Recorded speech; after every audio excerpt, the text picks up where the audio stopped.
때로 우리가 하나님을 잊어버리고 또 하나님의 언약을 잊어버릴 때마다 하나님은 우리 앞에 안식일을 두시고 매 시간마다 우리를 맞이하십니다.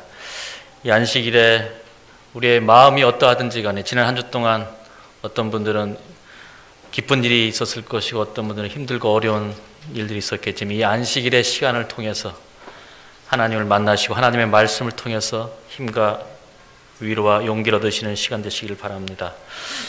우리 귀한 특창을 연주를 해주신 우리 두 집사님께 감사를 드립니다. 아침에 주의 인자하심이, 밤마다 주의 성실하심이. 이 인자, 이 헤세드라는 말이 하나님 마음 안에서 이 헤세드가 없었다면 우리가 하나님과 언약을 맺지 못했을 것이고 그 하나님을 만나지 못했을 텐데 다시 한번 그 아름다운 찬양에 감사를 드립니다. 오늘 이제 마지막 시간으로 저는 언약에는 표징이 있다라는 제목으로 말씀을 드리겠습니다. 지난 한 주 동안 언약에 대한 말씀, 중요한 개념들을 살펴봤고 오늘은 마지막 시간으로 언약에는 표징이 있다라는 제목입니다. 제가 한 3, 4년 전쯤에 이 말레이시아의 코타키나발루라고 하는 도시를 간 적이 있습니다. 그곳에 이제 한 부족들에게 우물을 파주는 그런 봉사활동 아드라와 함께 가게 되었습니다. 그리고 이제 봉사활동이 다 마치고 이제 귀국하기 하루 전날 그 코타키나발루의 이제 시내를 이렇게 관광을 하게 되었는데 그 지역의 목사님이 아드라 부장님이 다른 데는 안 가도 여기는 꼭 가봐야 된다 해서 한 곳을 이제 추천하게 되었습니다. 그래서 같이 갔는데 그곳이 이 코타키나발루는 이 바닷가에 있는 도시이고 마치 그 시내 한복판에 서울의 남산처럼 이렇게 약간 나지막한 산이 있습니다. 근데 거기를 저희를 데려가는 거예요. 그러더니 여기에 이 아주 시내가 다 보이는 이곳에 교회 하나가 있는데 이 교회를 꼭 가봐야 된다. 그래서 찾아갔습니다. 근데 이 교회는 가보니까 교회가 아니고 이슬람 사원이었습니다. 여기 자세히 보시면 이 원 부분에 이 아랍어가 써 있고 이슬람 사원 그림이 그려 있는 것을 알 수가 있습니다. 그런데 또 한 가지 이상한 것은 바로 이 이슬람 사원의 벽면에 써 있는 글씨였습니다. 혹시 보이십니까? 좀 확대를 보면 뭐라고 써 있습니까? SDA라고 써 있습니다. 아시다시피 SDA, Seventh Day Adventist, 우리 제7일 안식일 예수 재림 교회이죠. 이곳은 우리 교회였습니다. 그러나 이슬람 정부가 이 교회들을 이슬람 사원으로 바꾸는 정책을 하면서 그 코타키나발루의 가장 좋은 자리에 참 시내가 다 보이는 정말 남산의 한 꼭대기 같은 그 위치에 있는 정 명당 자리인데 그 사원을 이 교회를 이슬람 정부가 이제 강제로 수용하고 이제 시내에다가 대토를 다른 땅을 주고 이렇게 이 교회를 어떻게 보면 뺏기게 되었습니다. 이 교회를 이제 이슬람 정부가 이렇게 이 말레이시아 정부가 빼앗은 다음에 그 안에 있는 십자가를 다 떼고 교회 색깔을 다 이제 없애버리고 이제 이슬람 색채로 바꾸는 과정을 하게 되었습니다. 그리고 그들의 숙제 중에 하나가 뭐였냐면 저 SDA, Seventh Day Adventist라고 하는 저 제7일 안식일 예수 재림교 저 이름을 이제 지우는 작업을 하게 되었습니다. 그래서 일꾼들을 불러다가 사다리를 세워놓고 이제 그 SDA를 다 없애버리고 막든지 뭐 뜯어내고 다른 이제 이슬람 이제 문양을 집어넣으려고 계획을 했습니다. 근데 이상한 일이 생겼습니다. 일꾼이 와서 사다리를 이제 놓고 일을 하는데 갑자기 사다리가 흔들리더니 그 일꾼이 떨어져서 큰 부상을 입게 되었습니다. 그러자 이제 또 다른 일꾼을 불렀는데 똑같은 현상이 다시 일어나게 되었습니다. 또 떨어졌어요. 그러니까 이제 아무도 여기에 일을 하러 오지 않습니다. 우리는 저기 가서 일을 못하겠다. 저 SDA 간판을 떼지 못하겠다. 그러니까 어쩔 수 없이 그 이슬람의 이제 사제가 직접 그럼 내가 올라가서 그거 뭐 다 깨트려 버리고 막아버리면 되지 하고 사다리를 놓고 올라가는데 이번에도 떨어졌습니다. 그러자 이슬람 교회에서는 저거 떼지 말아라. 그냥 내버려 둬라. 저 안식일 교회는 건드리지 말아라. 그래서 이 코타키나발루에 가면은 저 교회를 빼앗기고 대토한 그 교회에다 교회를 지었는데 교인들이 한 500명 정도 됩니다. 제가 그 교회를 갔더니 그 목사님이 연차로 하면은 한 6년차, 7년차 된 아주 젊은 목사님이 교회를 맡고 계셔요. 그래서 여쭤봤더니 이 교회 하나하고 그 옆에 또 작은 교회 하나 또 많은데 그 작은 교회는 한 200명 되고 여기 좀 큰 교회는 모교회는 한 500명 된다고 하면서 우리 교회가 아주 크게 부흥하는 모습을 보게 되었습니다. 제가 이 경험을 하면서 우리가 비록 교회는 빼앗겼지만 우리의 이름은 빼앗기지 아니하였구나. 제7일 안식일 예수 재림교회, 제7일 안식일을 그 교회 이름에 넣고 갖고 있는 유일한 교회, 제7일 안식일 예수 재림교회. 얼마나 소중한 이름입니까? 교회 이름 안에 이게 탁 들어있다는 것은 얼마나 자랑스러운 일입니까? 안식일 교인이라는 이름이 신분이 얼마나 자랑스러운 이름인지 모르겠습니다. 여러분, 지금은 뭐 카드를 많이 쓰지만 이제 우리가 통장을 가지고 현금을 인출할 때가 많습니다. 그러면 통장과 함께 꼭 가져가는 게 뭡니까? 바로 도장이 되겠죠. 그런데 제가 한 번은 다른 지역에 있을 때 이 농협에 이제 가서 돈을 찾으려고 갔는데 막상 가보니까 도장을 안 갖고 온 겁니다. 그래서 그 직원한테, 뭐 직원도 잘 알아요. 다 동네가 크지 않은 동네였어요. 그래서 아이고 내가 깜빡하고 도장을 안 갖고 왔는데 일단은 내가 돈을 한 100만 원 정도 빨리 찾아야 되니까 찾고 좀 이따 갖다 주겠다 이렇게 하면 그 여직원이 목사님 뭐 그렇게 하세요, 뭐 천천히 갖다 주세요 이렇게 할까요? 안 합니다. 뭐라 그래요? 빨리 가서 도장을 가져오라, 도장을 찍어라 이렇게 말하죠. 근데 만약에 말이죠, 제가 안 가고 저희 집에 도둑이 들어와 갖고 제 통장을 훔쳐고 비밀번호도 탁 알아낸 다음에 도둑놈이 가갖고 돈 달라면 줍니까 안 줍니까? 예? 도둑놈이 가서 다 도장 찍고 비밀번호 한 다음에 돈 100만 원 인출해 달라면 줘요 안 줘요? 여자 직원이 주지요. 줍니다. 예. 그럼 제가 이렇게 말할 수 있습니까? 내가 여기 신분증이 있다고, 내가 여기 목사 증명서도 있는데 이 통장의 주인이 나고 도장은 그 나무떼기 하나에 불과하고 내 이름이 거기 기록되어 있을 뿐인데 그 도장의 주인이 여기 와 있다. 그러니 나에게 달라 이렇게 말할 수 있습니까? 안 된다고 그래. 그 여직원은 계속해서 도장을 요구합니다. 여러분, 그렇게 하는 이유가 뭡니까? 바로 저하고 은행하고 뭘 썼냐면 이 통장을 개설할 때 거래 약정서, 소위 말하는 계약서를 썼습니다. 그 계약서에는 반드시 도장을 찍거나 혹은 비밀번호를 이렇게 하거나 그렇게 이제 통장을 거래하도록 일종의 계약을 체결했기 때문에 그 내용대로 도둑놈이 와서라도 도장 찍고 비밀번호가 맞으면 주는 거고, 주인이 설령 와도 그게 맞지 않으면 줘요 안 줘요? 주지 않는 것이 바로 이 계약의 특징입니다. 하나님께서 우리와 언약을 맺으셨다고 했을 때 일종의 이제 계약을 맺는 것인데요.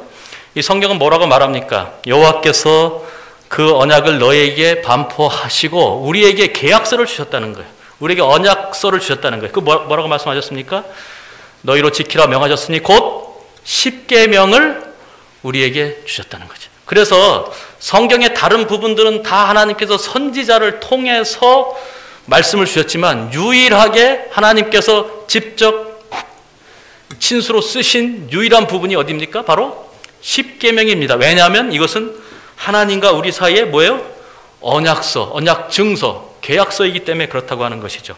출애굽기 34장 28절에 보시면 여기 모세가 40일 동안 금식한 다음에 이제 마침내 10계명을 받는데 10계명을 뭐라고 표현했습니까? 여호와께서는 언약의 말씀 곧 10계명을 그 판들에 기록하셨다 하면서 하나님께서 친히 쓰신, 그래서 저는 성경을 단 한 장으로 요약을 하라고 한다면, 이 한 장만 남기고 다 버리라고 한다면 출애굽기 20장을 남기겠습니다. 왜요?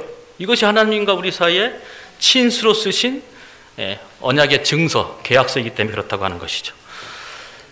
이 10계명이 성경의 기록에 의하면 2개로 되어 있다고 말을 하고 있습니다. 그러면서 동시에 이 10계명의 이 앞면과 또 뒷면에도 말씀이 기록됐다고 말하고 있죠. 왜 10계명이 2개로 썼는가? 우리가 여러분 흔히 계약서, 물론 내용이 길면은 계약서를 뭐 2장, 3장 길어지기도 하지만 대부분 계약서가 한 장에 쓰게 돼 있습니다. 그죠? 근데 성경에 보면 증거판을 2개 받았다 말씀하고 있고 그 판의 양면 이쪽 저쪽, 다시 말하면 앞면에도 써 있고 뒷면에도 써 있다라는 기록이 있습니다. 우리가 흔히 보는 십자가, 이 십계명 이렇게 생겼죠. 그래서 앞면에 이렇게 첫째에서 넷째 왼쪽 편, 또 오른쪽 편은 다섯째에서 열째. 또 이상한 것은 10개면은 여러분 상식적으로 5개씩 쓰는 게 맞는 거 아닙니까? 왜 꼭 여기 넷째 계명이 여기 들어오게 하고 다섯째를 여기 4대 6으로 균형이 안 맞게 이렇게 씁니까? 물론 이제 여기가 길이가 좀 짧긴 하죠. 근데 상식적으로 하면 반반 쓰는 게 맞습니다. 왜 그렇게 하는 겁니까? 그래서 이 양면, 이편, 저편에 있다는 말은 바로 이 첫째에서 넷째 계명이 써 있는 이 계명을 뒷면을 보면 어떻게 됐다는 거예요? 다섯째에서 열째가 있고 또 이쪽 다섯째에서 열째까지 있는 그 돌판의 뒷면에는 첫째에서 넷째. 다시 말하면 똑같은 것이 2장 있는 것입니다. 왜 그렇습니까? 이게 앞면만 써 있으면, 앞면만 이렇게 써 있으면 큰일 납니다. 이것은 계약서로서, 언약서로서 아무 효력이 없습니다. 왜냐하면 여러분 계약서 쓸 때 땅 사는 사람하고 파는 사람하고 다르게 쓰면 됩니까? 똑같은 것을 2장 써야 되는 것이죠. 그래서 하나는 하나님 것이고 하나는 우리 것이라는 것이죠. 그래서 계약서를 쓰시게 됩니다. 그래서 이 십계명이 하나님께서 우리에게 주신 언약의 계약서라는 사실을 기억해야 되는데 이 계약서를 쓸 때, 언약 문서를 쓸 때는 반드시 그 공식이 있었습니다. 언약 문서의 그 형식이 있었는데 맨 앞에는 이 전문이라고 해서 이 계약을 체결하는 이 언약 주가 누구냐, 그 이름이 뭐냐, 이렇게 예를 들어서 세종대왕이다 이렇게 하면 두 번째는 꼭 들어가는 게 역사적 서원입니다. 도대체 그 언약주가 언약을 체결하는 이 왕이 얼마나 무슨 일을 했느냐. 세종대왕 같으면 뭐가 있어요? 한글을 창제했다 뭐 이런 얘기를 또 과학이나 음악이나 우리 조선 나라를 발전시켰다 이런 식으로 이제 하고 그 다음에 세 번째로 하는 것이 언약의 조항들. 그러므로 언약 종은 첫째, 둘째, 셋째, 넷째 해서 이런 걸 지켜야 된다 이렇게 기록하고 또 지켰을 때 복 받는 것, 지키지 않았을 때 저주받는 것. 그 다음에 이것을 증인들이 어떻게 와서 참여하고 어떻게 보관할 이런 것들이 언약 문서에 들어 있습니다. 그렇기 때문에 여러분 우리가 이제 우리가 사경회를 통해서 언약에 대해서 배웠으니까 이 시간 이후로 광천교회에서는 여러분들이 십계명을 암송하시거나 십계명에 대해서 어린이들에게 가르치거나 할 때 그냥 십계명, 율법으로서 십계명은 첫째부터 열째까지 그냥 단순하게 외우면 됩니다. 그러나 언약 문서로서의 이 십계명은 반드시 2절부터 암송을 해야 됩니다. 그리고 이스라엘 모든 유대인들은 2절부터 반드시 암송을 하죠. 왜냐하면 요 파란 부분, 나는 너를 애굽 땅 종되었던 집에서 인도하였다나 하나님께서 애굽 땅에서부터 구속했다고 하는 이 언약주의 업적을 찬양하는 내용이 역사적 서원이 반드시 들어가야 되고 그 다음에 그분이 누구라는 거예요? 그 전문에 여호와라고 하는 하나님 여호와라는 사실을 먼저 밝힌 다음에 그러므로 이분이 너희와 언약을 체결했으니 그러므로 첫째 이거 지키고 둘째 이거 지키고 이렇게 하는 것이 바로 언약 문서로서 이 성경, 이 십계명을 바라본다고 하는 것이죠. 그래서 저는 이제 여러 군데 이렇게 십자가를 만들어 놓고 이렇게 세워놓은 비석을 만드는 것을 볼 때마다 좀, 이건 아닌데, 삼육대 오약방에 가거나 또 어디에 가서 보면 항상 제가 관심 있게 봅니다. 십계명을 어떻게 써놨나. 그러다가 제가 재림연수원 가서 그 재림연수원 꼭대기에 보면 기도실하고 새로 지었죠. 그 주차장 앞에 딱 사진이 십계명 있는 걸 보고 이거구나. 야, 그때 당시 홍강희 목사님께서 재림연수장인데 역시 언약을 아시는 목사님이니까 제대로 기록을 했구나. 그래서 십계명을 나는 너를 애굽 땅 종되었던 집에서 인도하는 너희 하나님 전문과 아까 말한 대로 역사적 서원을 2절을 딱 쓰고 그 다음에 여기 이제 첫째 기본 세 명째 쓰고 또 안식일을 딱 이렇게 중앙에 쓰고 다섯째부터 열째까지 써서 이렇게 만들어놨어요. 그래서 제가 아주 감동을 받고 사진을 딱 찍어서 봤습니다. 이렇게 써야지 정상인 거죠. 그런데 한 가지 아까 질문 드린 대로 여기는 물론 안식일 이렇게 가운데 놓지만은 안식일 계명이 통상적으로 왼편에 아래쪽에 오도록 이렇게 쓰고 있습니다. 왜 그렇게 했을까요? 왜 왼편에 아래쪽 거기에 썼는가? 그 은혜로 맺은 새 언약이라는 책 보시면 이 책을 잠깐 소개하면은 다음 기 안교 교과가 영원한 하나님의 언약이라고 하는 그런 주제입니다. 게르하르트 하젤이라고 하는 우리 교회에서 세계적으로 유명한 구약학자신데, 이분이 쓴 책은 장로교회나 총신대학교에서 구약신학, 현대 그 논쟁의 이슈들이라는 책이 있는데 교재로 쓸 정도로 아주 유명한 책이죠. 유명한 분이신데, 그분이 쓰신 책 가운데 하나가 은혜로 맺은 새 언약이라는 책이 시조에 나와 있습니다. 근데 이게 13장으로 되었는데 안교교과 13가를 그대로 해설해 놓은 책이 바로 이 책입니다. 그래서 여러분 교사들은 꼭 이 책을 보시고 가르치시면 훨씬 도움이 됩니다. 그 책에 뭐라고 했냐면, 안식일 계명은 십계명의 중앙에 위치해 있다. 신과 인간의 차원과 인간과 인간의 차원을 연결하는 이 위치는 얼마나 절묘한가 하면서, 또한 다른 고대 공식 문서들의 인장이 찍히는 자리와 유사하다는 점에 있어 전체 십계명에서 안식일 계명의 위치는 적절하다. 분량으로 보면 안식일이 아까 그 전에 사진대로 분량으로 보면 안식일이 딱 중앙에 오게 돼 있고, 그 위치로 보면은 요 자리인데, 요 자리가 바로 무슨 자리냐? 뭐하는 자리라는 거예요? 이 고대 공식 문서들의 인장이 찍히는 자리라는 거예요. 그 위치가. 그런데 안식일이 넷째 계명이고 다섯째 계명이 반반씩 나눠서 여기 다섯째 계명이 오면 안 된다는 거예요. 그러면 내 부모를 공경하라, 요 자리에 도장을 찍어야 되기 때문에 안 된다는 거예요. 다섯째는 일을 올려야 되고, 요 자리가 고대 공식 문서에 왕들이 언약을 체결하거나 조약을 체결하거나 공식 문서 이게 발송을 할 때 왕의 인장을 찍는 자리라고 하는 것이죠. 그래서 여러분, 우리가 안식일이 바로 하나님께서 안식일을 영원한 언약으로 삼으시고 그 언약의 인장, 도장을 찍으신 바로 하나님의 언약의 표징이 된다고 하는 것이죠. 이게 안식일을 지켜서 그것으로 대대로 뭘 삼으라고 했습니까? 영원한 언약을 삼으라고 했어요. 안식이란 말과 언약이란 말을 그냥 동일시해 버렸습니다. 그리고 이 안식일을 통해서 나와 너희 사이에 영원한 사인, 영원한 도장으로, 표징으로 삼으라고 말씀을 하시고 계십니다. 아시다시피 인장에는 세 가지 요소가 있습니다. 반드시 그 이름이 들어가야 되고, 그 신분이 들어가야 되고, 통치 범위가 들어가야 됩니다. 우리나라 대통령으로 비하면 대통령 이름 문재인, 또 대한민국 대통령. 그래서 이 십계명의 이 안식일 계명에도 역시 이 언약의 인장이 되는 이 세 가지 요소가 그대로 들어있는 것을 보게 됩니다. 여러분, 이름은 어디에 나옵니까? 이름은 이는 엿새 동안에 나 여호와가, 여호와라고 하는 언약의 이름이 거기에 들어가 있습니다.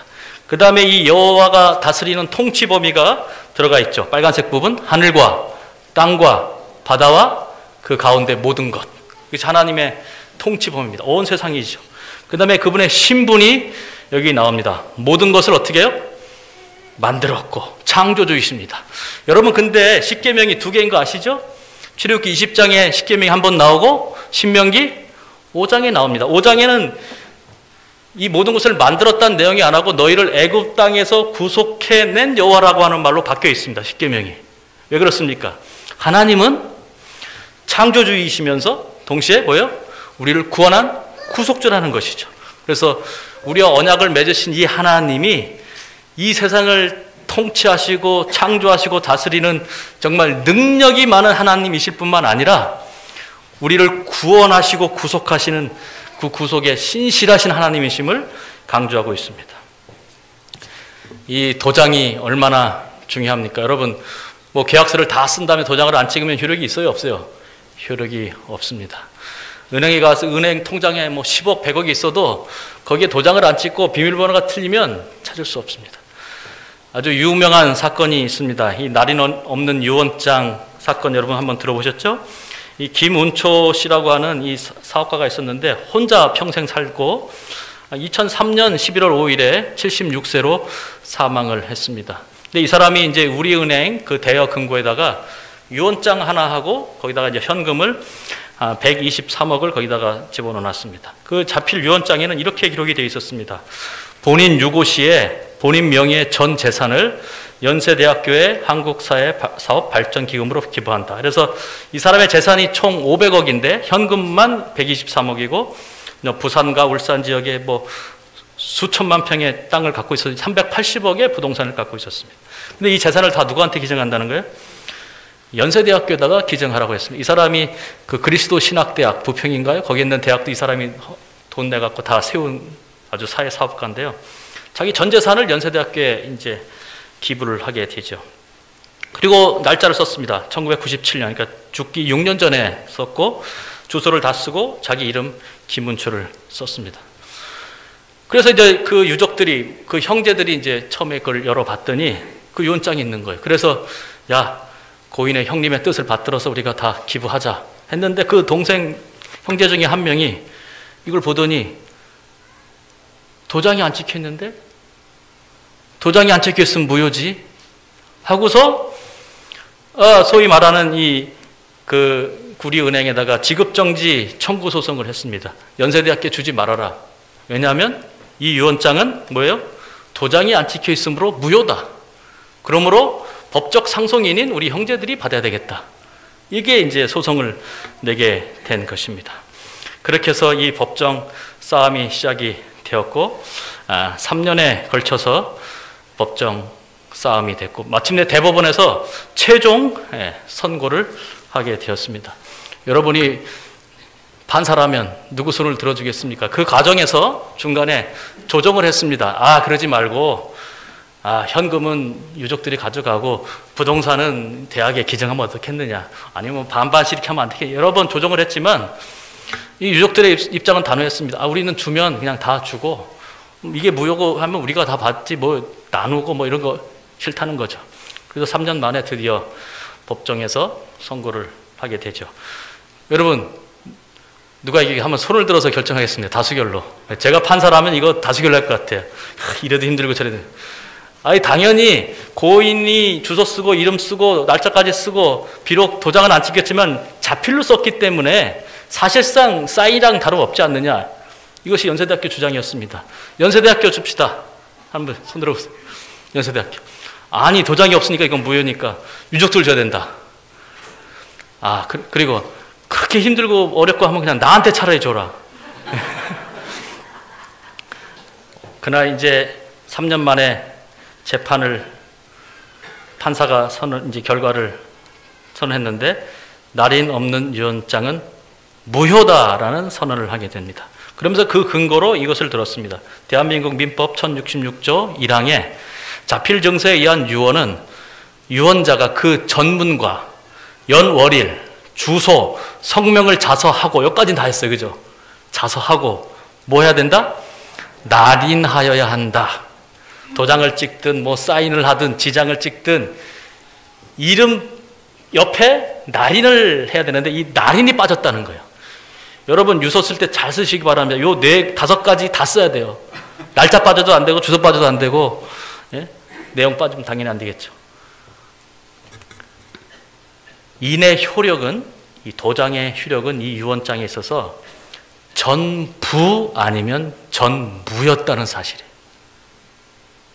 안식일이 이게 뭐 첫째 날이냐, 일곱째 날이냐, 뭐 토요일이면 어떻고, 일요일이면 어떻고, 이런 개념이 아니라 언약의 표징이라는, 도장이라는 관점에서 보면은 안식일은 하나님의 축복을 전부 받든지 아니면 전부 포기하는 거예요.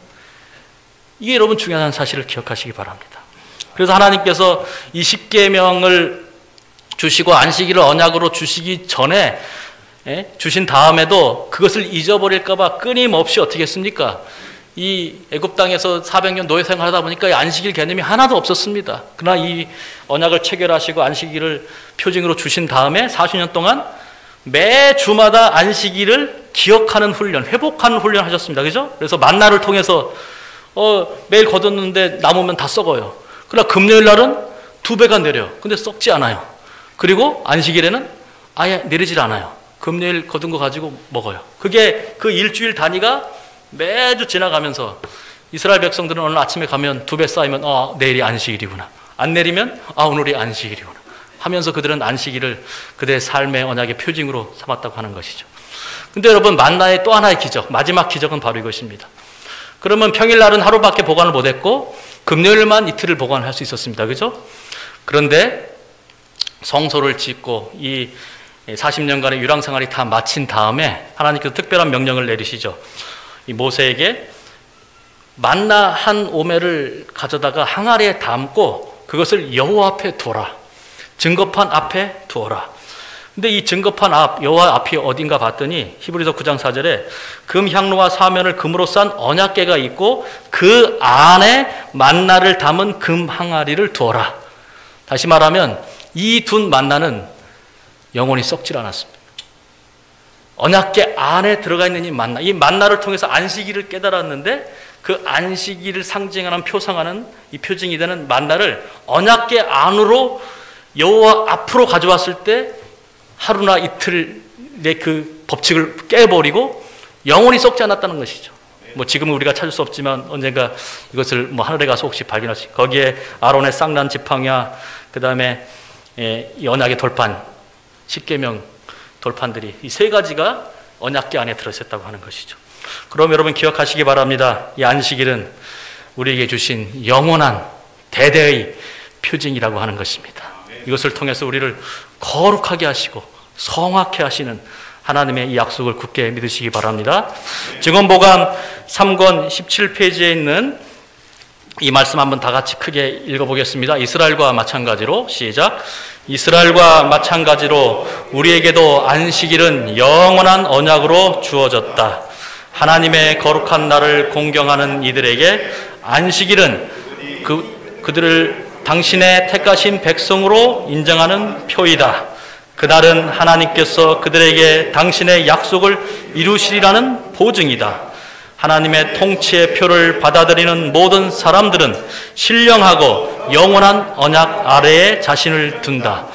그는 각 고리마다 약속으로 된 순종의 황금 사슬에 자신을 굳게 붙들어 맨다. 저는 이 마지막 파란색 부분, 이 안식일을 기억하고 안식일에 예배하는 자들은 각 고리마다 이 약속으로 되어 있는 이 순종의 황금 고리에 자기 자신을 묶어둔다는 거예요. 안식일을 매주마다 지키고 안식일을 기억하고 예배할 때마다 우리가 하나님의 이 구원의 황금 사실에 묶이게 된다는 거예요. 거기서 나오고 싶어도 묶여지게 된다고 하는 이 아름다운 증언의 말씀을 다시 한번 마음에 새기면서 오늘 이렇게 소중하게 주신 이 안식일이 없었다면 우리가 이 시간 뭐 하고 있을까요? 뭐 돈 좀 더 벌어보겠다고 열심히 또 어디 가서 일하고 있든지 뭐 병원에 있든지 뭐 어디 있을지 모르겠지만 하나님께서 우리를 이 안식일을 통해서 하나님의 언약 안으로 붙잡아 주시는 그 은혜를 감사하기 바랍니다. 제가 마지막으로 한 이야기를 하고 마치겠습니다.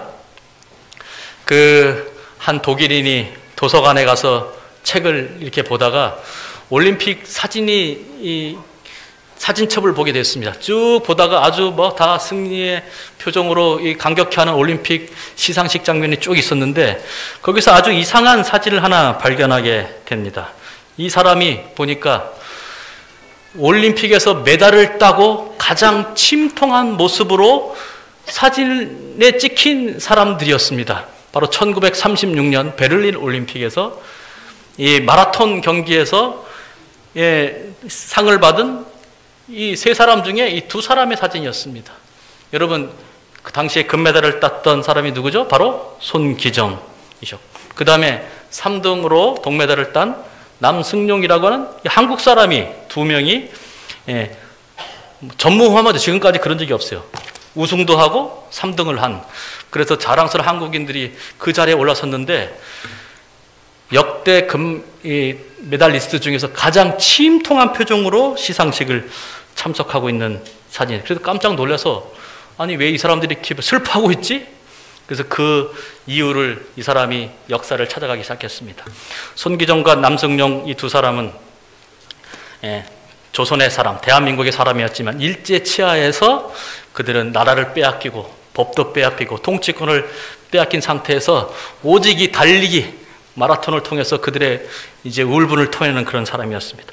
최종 선발전에서 남승용이 1위를 차지하고 손기정이 2위를 차지하게 되죠. 그래서 이 사람이 이제 국가대표로 뽑혔는데 대한민국의 국가대표가 아니라 일본 제국의 국가대표에 뽑히게 되고, 이들은 저 러시아 하일본에 가서, 하일본 중국이죠. 거기서부터 기차를 타고 15일 동안 독일까지 여행을 하게 됩니다.